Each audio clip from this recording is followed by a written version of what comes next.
Assalamualaikum teman-teman. Kami dari kelompok 2 Imunologi akan membahas tentang penggunaan antibodi monoklonal dalam terapi. Video ini kami dedikasikan kepada dosen kami yaitu Dr. Meiriza Johari, MKes APT. Apa itu antibodi monoklonal? Sepertinya teman-teman udah pada tahu. Nah, antibodi monoklonal itu adalah antibodi monospesifik yang dapat mengikat satu epitop saja. Nah, jadi kerjanya itu secara spesifik. Antibodi monoklonal ini dapat dihasilkan dengan teknik hibridoma. Sel hibridoma merupakan fusi sel dan sel. Nah, pembuatan sel hibridoma ini terdiri dari 3 tahap utama, yaitu imunisasi, fusi, dan cloning. Penggunaan antibodi monoklonal dalam terapi. Ini dapat diaplikasikan pada kanker paru. Nah, antibodi monoklonal ini bisa digunakan sebagai terapeutik, bisa digunakan sebagai diagnostik. Dalam hal ini kami membahas yang terapeutik. Antibodi monoklonal terapeutik digunakan sebagai agen terapi pada banyak penyakit.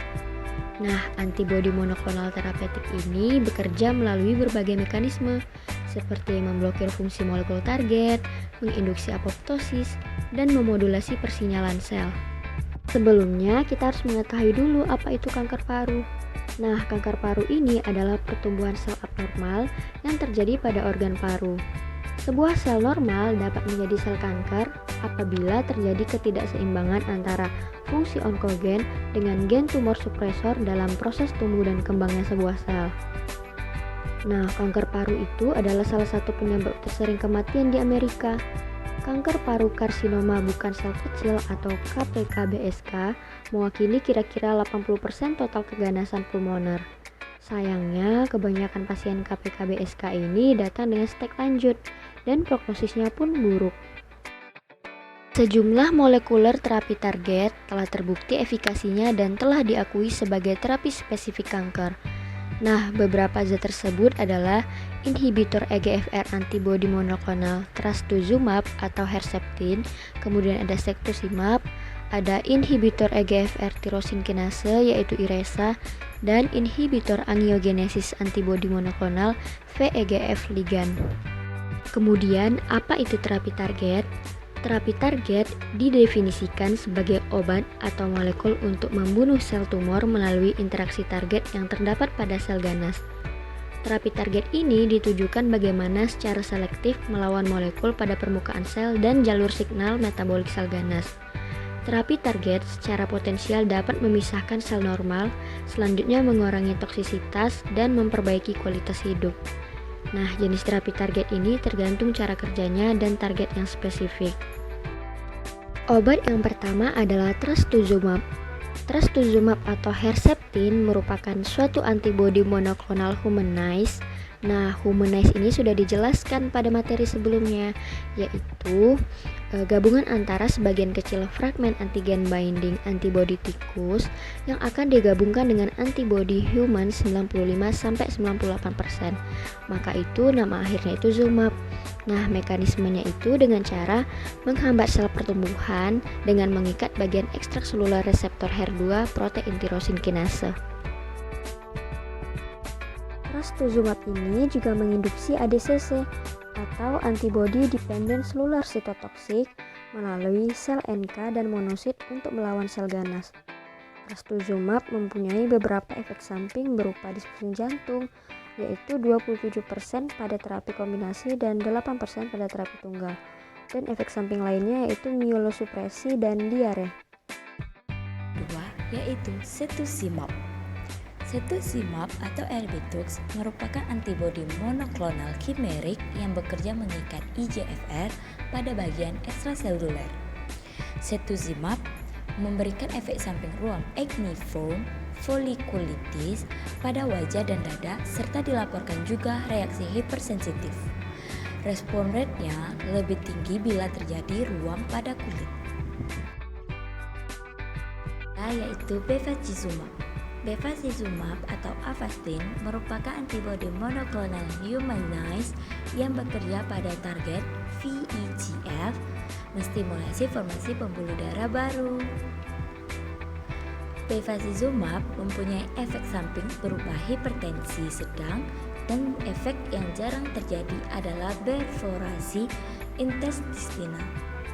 Ya, sebagai terapi kanker, MAP dapat dimodifikasi untuk pengiriman toksin, radioisotop, sitokin, atau konjugat aktif lainnya, atau untuk merancang antibodi bispesifik yang dapat berikatan dengan daerah fragmen antibodi. Mekanisme lain dari antibodi monoklonal sebagai anti kanker. Pertama, antibodi dependent cellular cytotoxicity terjadi jika antibodi mengikat antigen sel tumor dan Fc antibodi melekat dengan reseptor Fc pada permukaan sel imun efektor. Kedua, complement dependent cytotoxicity atau CDC merupakan suatu metode pembunuh sel tumor dari antibodi. Tiga, perubahan transduksi signal. Aktivasi transduksi signal pada kondisi normal akan menginduksi respon mitogenik dan meningkatkan kelangsungan hidup sel. Hal ini diikuti dengan ekspresi perkembangan sel tumor yang berlebihan yang juga menyebabkan tumor tidak sensitif terhadap zat kemoterapi. 4. Imunomodulasi. Beberapa percobaan menunjukkan antibodi yang langsung melawan sitotoksik T lymphocyte antigen 4 atau CTLA-4 terbukti dapat menginduksi regresi imun. Kelima, penghantara muatan sitotoksik. Antibodi monoklonal pada terapi kanker akan melawan target sel tumor dengan cara mengikat sel spesifik tumor dan menginduksi respon imun. Keenam, antibody directed enzyme prodrug therapy. Antibody directed enzyme prodrug therapy menggunakan antibodi monoklonal sebagai penghantar untuk sampai ke sel tumor. Kemudian enzim mengaktifkan prodrug pada tumor. Hal ini dapat meningkatkan dosis aktif drug di dalam tumor.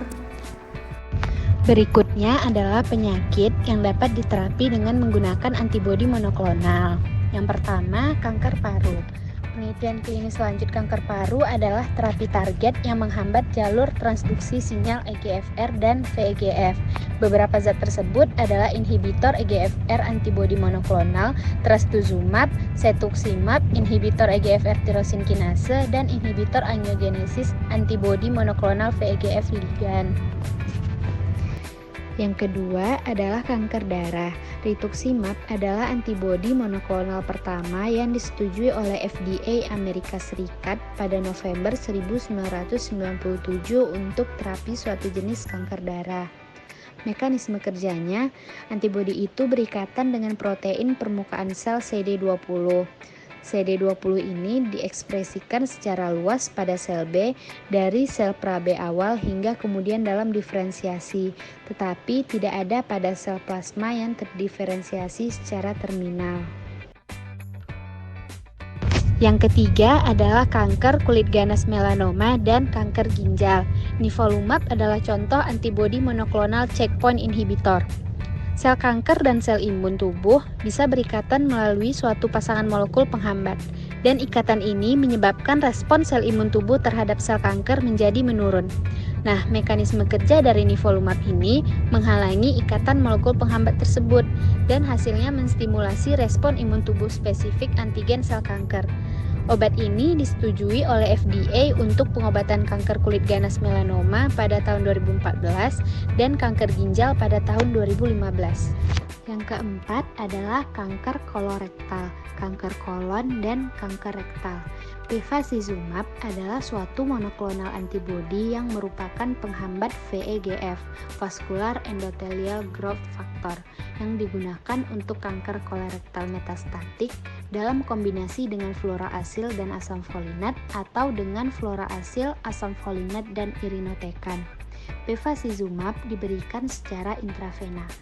Mekanisme kerjanya, bevacizumab bekerja dengan mengikat EGF yang dikeluarkan oleh sel kanker agar tidak berikatan dengan EGFR di permukaan pembuluh darah, sehingga tidak terbentuk pembuluh darah baru. Tidak terbentuknya pembuluh darah baru ini akan menyebabkan sel kanker kekurangan asupan nutrisi, sehingga sel kanker tidak akan tumbuh menyebar.